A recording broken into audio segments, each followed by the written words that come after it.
Vabbè. Macello.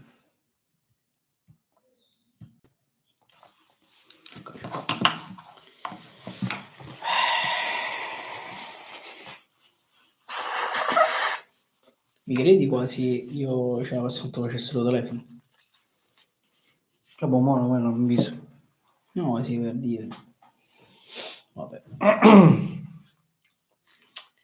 Va bene, va bene. Stavano facendo pure le Devi sciomazzi in Davide, non ci stai da fare, sciomazzi in Davide. Ah, fanculo. Quello perché io, mamma mia, cioè io Quale? Io volevo fare a casa. Dice tu esci a casa. Nessuno Si fa paura. proviamo la prossima volta, possiamo fare così. Ale, non lo so, è saltato tutto, connessione stabile. Vabbè, non ci perdiamo Lasciamo d'animo. lasciamo perdere. Stavo parlando di Juventus Monza. Comunque per Enrico, se non sbaglio, che ci stava seguendo per sì. la... Sì, quella volta, rimaniamo con quella decisione là. Ian, abbiamo detto. Darmian o Dumfries in base allo switch. Acerbi e Chiamorione. Gimenez. E Gimenez, sì, esattamente. Torniamo ragazzi, che è avevamo veramente una rottura di palle quando detto. succede, perché ci dà veramente fastidio che si interrompa la live. Intanto andiamo con Juventus, chiaramente gol. Sì. Io ti dico anche il Diz. Il ritorno. Il Diz per quanto riguarda la Juve. Per quanto riguarda il Monza, ragazzi, veramente ti dico Caprari giusto per affetto, oddio, per il Monza ti dico, se tu dici Caprari ti dico Mota. Ok. E per la Juventus un colpo di testa di Ruben Veiga. Ma così. Bene.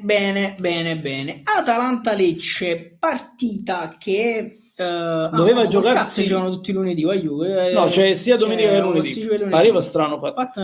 Allora, Atalanta-Lecce era una partita che doveva essere giocata venerdì per un lutto che ha colpito il fisioterapista morto il fisioterapista 48 anni 38 mi ricordavo. Il fisioterapista del Lecce è stata spostata a domenica, giusto? Sì. C'era il rischio che poteva proprio saltare questa partita domenica, ma adesso abbiamo letto notizie che la partita si farà. Quindi l'Atalanta credo che si porterà -4 dalla vetta. Allora, dire che l'Atalanta non vinca -4 dalla vetta è complicato. E se l'Inter perde con la Roma, noi non parlo, e l'Atalanta si porta a -4 a 4 partite dal termine. Stai parlando assai. Ok. Stai parlando assai. Volevo portare un po' di spunto, un po' di brio. No, non credo che l'Atalanta perda la partita, comunque nel senso non faccia punti contro il Lecce. Potrei magari provare a pendere per un pareggio sostanzialmente, però la vedo comunque tosta. Cioè, l'Atalanta viene dalla vittoria contro il Milan a San Siro, deve raggiungere comunque la Champions in maniera tranquilla, nel senso che non deve rischiare di farsi prendere da quelle dietro, quindi secondo me l'Atalanta andrà a vincere. Considera anche che il Lecce andrà a vincere sicuro, anche perché il Lecce gioca senza Krstovic, è squalificato. Quindi Lecce già non segna. Bravo. Senza quello volevo dire. Il Lecce ha segnato 23 gol in 33 partite, 10 gol del Lecce sono solo di Krstovic. Krstovic manca per squalifica. Ergo. Atalanta 1-0. Assolutamente. Cioè 1-0, 1. Io ti dico anche Reteghi. Va bene. E io ti dico dell'Atalanta, ti dico, ma quante cazzo segna De Ketelar? De Ketelar, ok. Mentre per il Lecce io ti dico Rebic. Mereluat. Te lo stavo dicendo. E allora Morente. È Morente. È Morente purissimo. No, Morente è morto. Tete è morto. Ok. Nata che ci hanno fatto più fan da calcio, hanno tutto cazzo e poi è morto. Lasciamo stare. Vabbè. Se per te va bene, questa qua salta solo a pie pari. La facciamo alla fine. Napoli-Torino, ragazzi. Napoli-Torino ce la giochiamo alla fine. Alla fine, parliamo alla fine, quello intendevo. Udinese-Bologna. L'Udinese ha staccato completamente la spina. Ma proprio staccata, eutanasia. morta, stecchita, 5 sconfitte consecutive. Da quando è arrivata a 40 punti, arrivederci, grazie, è stato un piacere, questo campionato per me è finito. Ha proprio disconnesso proprio il campo. Il Bologna invece da queste ultime 5 partite non solo ha fatto un exploit assurdo, è quarta in classifica, ha un punto su Juventus e Lazio. Bologna vince.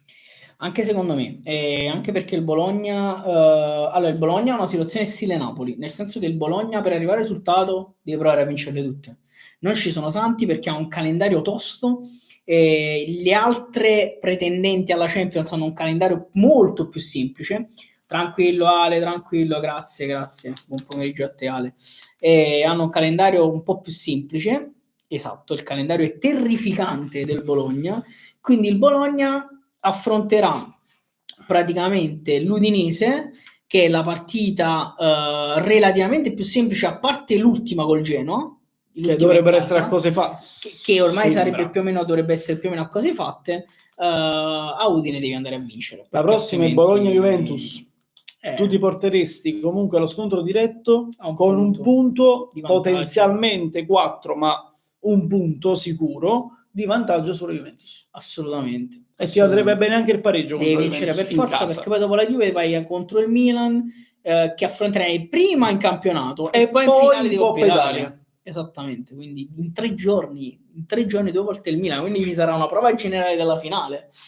Stato stesso sempre mi disturbano sempre. Italiano vincerà la Coppa Italia. Ma se vince la Coppa Italia del Bologna contro il Milan si deve solo ammazzare probabilmente per fine stagione. Cioè, secondo me più esonere la squadra vendono tutti i giocatori a euro, fanno un tesoretto, vendono cose per arrivederci. È assurdo. Comunque, per quanto riguarda i consigli del Fantacalcio, Udinese-Bologna. Ma manca Lucca. Io ti dico manca Toven. Solé. Ti dico il nome del difensore, Soletta. E ti dico no, a te l'ho detto già settimana scorsa se non sbaglio, è Kellenkamp. Che ha cagato cazzo contro Arnuio. Kellenkamp. E mentre per quanto riguarda il Bologna io ti dico Odgaard, che è un po' che non fa bonus, mentre tu che mi racconti? Ebischer. Bene, archiviato Udinese Bologna, ragazzi, andiamo avanti. Verona-Cagliari. È un X scritto. Mamma mia, Verona-Cagliari. È un X scritto. Che partitaccia. Sono quelle classiche partite di fine campionato che uscirà un X0-0 striminzito. Ma mi piace. Che dici? Ma sì. Non segna nessuno. Non segna nessuno. No, segnano 1-1 al massimo. Secondo me il Verona segna. Udinese e Bologna, metto col Bologna. Col Bologna, va bene. Che secondo me ci sta. E qua metto col Verona. Va secondo me il Verona in casa sarà un pareggio con gol. Quindi questa è stata una valutazione abbastanza rapida per quanto riguarda... Andiamo proprio spediti. Sì, sono 2 squadre che secondo me il pareggio gli può fare bene entrambe, perché come vedi il Cagliari, entrambe hanno una vittoria nelle ultime 4 partite, il Cagliari ha perso più spesso, sono entrambe poco sopra la zona pericolosa, quindi sono Cagliari a 30 e Verona a 32. Secondo me, capito, passerebbero 32, 33, 31. Andarono a 30, tutte e 33 trotterellando. Va bene. Passiamo ai giocatori del Fantacalcio. Shashua. Andrea dice Shashua. Mentre Abu Kill per il Cagliari il dolce augello. Io per il Cagliari ti dico Pavoletti. Ma perché? Così dici che è titolare. No, perché Coso è squalificato? Squalificato stanno. Che cazzo? Comunque ti dico Pavoletti e poi ti dico Suslov per il Verona. Suslov. Bene, si chiude con Lazio-Parma. Bella sta partita, Lazio-Parma ai tempi vecchi degli anni 92, inizio 2000. Lazio-Parma, io ti dico 1. Non ci facciamo trarre in inganno dalla vittoria contro il Genoa, perché comunque la Lazio ha giocato una partita a 11 contro 10 dal 20° contro il Genoa. Allora, secondo me... È stanca, però è un po' anche il discorso che ho fatto con la Roma. È là il 4º posto. Se non vinci queste partite, quando lo vuoi vincere? Tra l'altro la Lazio, dopo la batosta in Europa League, si è ripresa in ogni caso contro il Genoa. Si è ripresa contro il Genoa e secondo me è in ripresa. Sì. È ripresa generale. Castellanos si è ritornato. È tornato ad essere anche titolare. È tornato ad essere titolare, è tornato ad essere decisivo. Quindi secondo me la Lazio vince tranquillamente contro il Parma. Attenzione che il Parma viene delle ultime 5 partite, sono 4 pareggi e una vittoria, quella contro la Juventus, quindi ancora in striscia positiva. Vabbè, comunque io sì, sono d'accordo con te, metterei l'1 della Lazio, che comunque gioca a fattore casa, facciamolo valere in un certo modo. Assolutamente. E poi come giocatori, l'hai detto tu prima, Castellanos e il Tati. Infatti citati. Mentre per il Parma, per quanto mi riguarda, quanto è bravo Leoni, comunque posso dirlo. Lo vuoi segnare? Colpo di testa di Leoni. Sì. Azzanna l'avversario. Oggi già faccio. Io invece ti vado a dire Pellegrini per la Lazio, che sta facendo belle prestazioni. Esatto, Pellegrini per la Lazio, mentre per quanto riguarda il Parma ti vado a dire Pellegrino. Perfetto, vanno tutti in pellegrinaggio verso Roma. Comunque, mentre io mi gioco la bolletta, se vuoi puoi partire con le considerazioni dell'unica partita che ci è rimasta da valutare. Che c'è da considerare? Cosa scarna, veramente quale? 1.400 euro. Ma quale? Quella che abbiamo fatto mo? La pazza. Ma mi sa la vittoria Venezia. Però è unica. Vabbè, comunque. Ma porta a 4,75. Comunque, Napoli-Torino. Allora, ma a prescindere da tutto ciò che è stato detto contro l'Inter, eccetera, come dicevamo anche in settimana scorsa, il Napoli non deve pensare all'Inter, ma deve pensare a se stesso. Punto. Noi giochiamo contro Torino, Genoa, Cagliari, Lecce e Parma.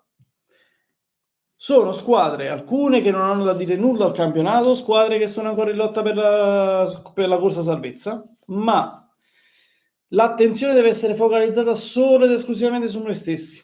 Se facciamo una partita come quella contro il Monza non andiamo da nessuna parte. Perfetto. Se invece giochiamo da Napoli, come abbiamo giocato forse credo 2 mesi fa, qualcosina potremmo fare. Pensiamo a noi stessi, non pensiamo all'altro. Quindi, ergo, dato che a noi serve la vittoria, il Napoli vincerà. E fu così che il Napoli perse. Vai, continua. No, niente, c'è poco da fare considerazioni. Poi non so tu come la pensi, ma io credo che il Napoli non può fare altrimenti. Oltre, non pensavo il discorso dell'Inter e altro, ma noi dobbiamo vincere, punto e basta. Come stavo dicendo per quanto riguarda il Bologna, il Napoli è nella situazione in cui deve, se vuole sperare, dipende totalmente ormai da se stesso, e se vuole sperare in una minima possibilità di vincere il campionato, che potrebbe passare per assurdo anche dallo spareggio. Spero di no, perché io spero di no, perché sarà mamma mia. No, l'Inter ma a parte le coronarie che partono, no, l'Inter ci ammazza lo scontro. Ma a parte, ma giochi a Milano. Sicuramente. Questa cosa però, di questa cosa ne stanno parlando perché chiaramente al momento il regolamento dice che lo stadio lo sceglie la squadra. Cambiare il regolamento in corso d'opera, è difficile. Sono delle lode. No, interlota. Dicendo hai una differenza reti di 13 gol che tu non puoi comunque riuscire ad equilibrare in 4/5 partite. Non ce la fai. Stavano pensando al fatto dello stadio per quanto riguarda semplicemente la questione di ordine pubblico. In realtà sarebbe più corretto giocare in campo neutro lo spareggio. Mi sembra una follia comunque come l'hanno pensata. Secondo me il regolamento che è sbagliato, però non puoi cambiare il regolamento in corso d'opera. Non è vero, se ci sono motivazioni forti tipo ordine pubblico che è plausibile, perché comunque tu fai uno spareggio, ok, decidi di farlo a Milano, sono d'accordo, voglio essere d'accordo perché il regolamento dice questo, ma tu hai capito quanta gente sale poi? È normale che poi c'è problemi di ordine pubblico, anche perché stai andando a Milano. Se tu fai come le finali di Coppa Italia e lo giochi all'Olimpico di Roma, teoricamente stai tranquillo, così come in qualsiasi altro stadio. Cioè non è che stai tranquillo, ma naturalmente è un campo neutro. È un campo neutro, cioè non stiamo andando a casa loro, stiamo andando in un campo neutro a giocarci tra virgolette. Ma anche perché ti posso dire un'altra cosa, dato che noi purtroppo abbiamo molte trasferte vietate, no? Dall'osservatorio e tutto il resto appresso, in questo caso Questa trasferta come funziona? Come funziona? Potremmo fare la trasferta, capito? Cioè, vabbè, soliti fatti. Non nel senso, le cose fatte per carità, considerando sempre che io lo so che purtroppo determinati tifosi del Napoli hanno, diciamo, un po' di problemi. Però, detto ciò, io preferirei non arrivare allo scontro, allo spareggio. Ma amore di... Però, se è l'unica strada, perché vuol dire che per il Napoli le vince tutte, l'Inter le vince tutte, ed è l'unica strada per provare a giocarsi il campionato, va bene. E questo per tornare a dire che il Napoli deve provare a vincerle tutte per giocarsi le sue carte. E questa è una delle poche partite, se non sbaglio, che noi... No, non è una delle poche partite. Comunque l'Inter gioca spesso prima del Napoli. Sì, spesso, sì, perché ha avuto la Champions, c'è la Champions. Comunque l'ultima partita secondo me che l'Inter, oltre la Lazio che però verrà fra 2-3 settimane, questa è l'ultima partita, l'ultima occasione in cui il Napoli potrebbe aggiungere un po' di divario, un po' di distacco, perché sulla carta Inter-Roma è una partita particolarmente difficile per l'Inter rispetto alle altre. Tra l'altro l'Inter ha 2 partite in casa di fila. Sì, è lo stesso calendario nostro come casa trasferta, 3 in casa e 2 in trasferta. Anche noi abbiamo 3 in casa e 2 trasferte. Sì, perché c'è Inter-Verona che gioca dopo di noi in questo caso, e poi avrà dov'è? Ecco, è la prossima che giochiamo Torino-Inter, prima. Quindi devi andare a Torino. Però il Torino è salvo, il Torino non ha niente più da fare, capito? Poi tiene Inter-Lazio e a Milano e come Inter. Sì, comunque questo è il nodo cruciale del campionato, questa partita, perché tu potresti pure arrivare all'ultima giornata, guarda come te lo dico, all'ultima giornata con 3 punti. Assolutamente. Allora, tra l'altro è una situazione che bisognerà valutare anche considerando l'impegno in Champions dell'Inter, nel senso che semplicemente dipenderà molto dall'andata della semifinale, perché se l'Inter va là e faccio un esempio, è a Bosca 3-0, allora stacca la spina in Champions. Arrivederci, grazie, è stato un perché chiaramente è via le 3 pallone in casa, cioè fuori casa. Per quanto i miracoli esistano, è difficile.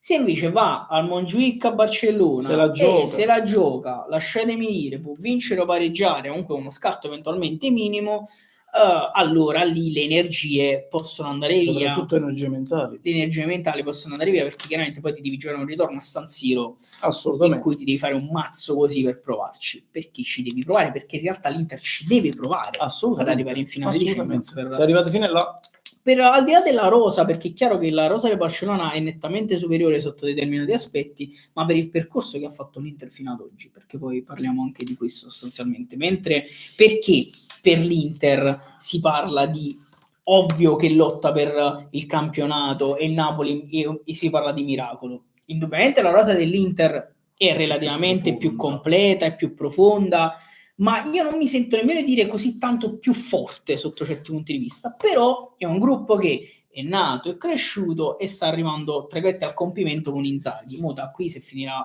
quest'anno è proprio quello. Il Napoli è cominciato adesso. Forse Inzaghi alla fine del progetto, il Napoli all'inizio del progetto. Vuol dire che no, fine nel senso che sono 4 anni. Nel senso che sta a maturità. Potrebbe, io ti dico, potrebbe se l'Inter dovesse arrivare a una vittoria ipotetica della Champions, secondo me Inzaghi potrebbe pure lasciare. Vabbè, a quel punto è tutto aperto, anche se onestamente continuo a non capire perché ci sono questi continui cambi, cioè nel senso che uno se ne vuole andare, vuole restare, cioè ma tendenzialmente stanno nascendo pure un nuovo freno allenatore, ma rocazziata allenare, cioè ma quanti panchine si fanno liberare l'anno che bene. Sono d'accordo. Difficile che trovi un Ferguson di turno, anche se non lo sopporto. Ma sono d'accordo con te, ma dove vai? Ti prenderanno sabbatico. Questo è forse, perché determinati seppure si libereranno determinate panchine, perché qualcuno si potrebbe liberare, vedi Real Madrid, non penso che Real vada a prendere Simone Inzaghi, per esempio. Ma chi? Non credo proprio. Ma ce lo vedi sulla panchina del Real Madrid? Assolutamente no. Comunque, ragazzi, Napoli-Torino abbiamo deciso, per chi se la vuole giocare, noi non ce la giochiamo, l'1 del Napoli e l'1x per la bolletta facile, gol del Napoli. Sì, diciamo che... Giocatori, io ti dico, Raspa da una parte... E lo devo per forza dire? Vabbè, lo dico, Elmas. Io ti dico invece, Lukaku, che nei momenti decisivi comunque solitamente lui c'è sempre, e ti dico Biraghi. Ok. Sì. Va bene. Perfetto. Va bene. Ragazzi, siamo arrivati penso alla fine di questa puntata di pronostici, bolletta pazza e cazzi vari, suddivisa purtroppo in 2 puntate, ragazzi. Sperando di riuscire a risolvere questi cazzo di problemi connessione. Abbiamo un po' di problemi tecnici che stiamo cercando di risolvere, ci dispiace tantissimo che la cosa sia stata un po' dispersiva, però purtroppo non ci possiamo fare granché al momento. Noi vi auguriamo un buon weekend, ci vediamo probabilmente lunedì per quanto riguarda la post partita e forza Napoli. Sempre.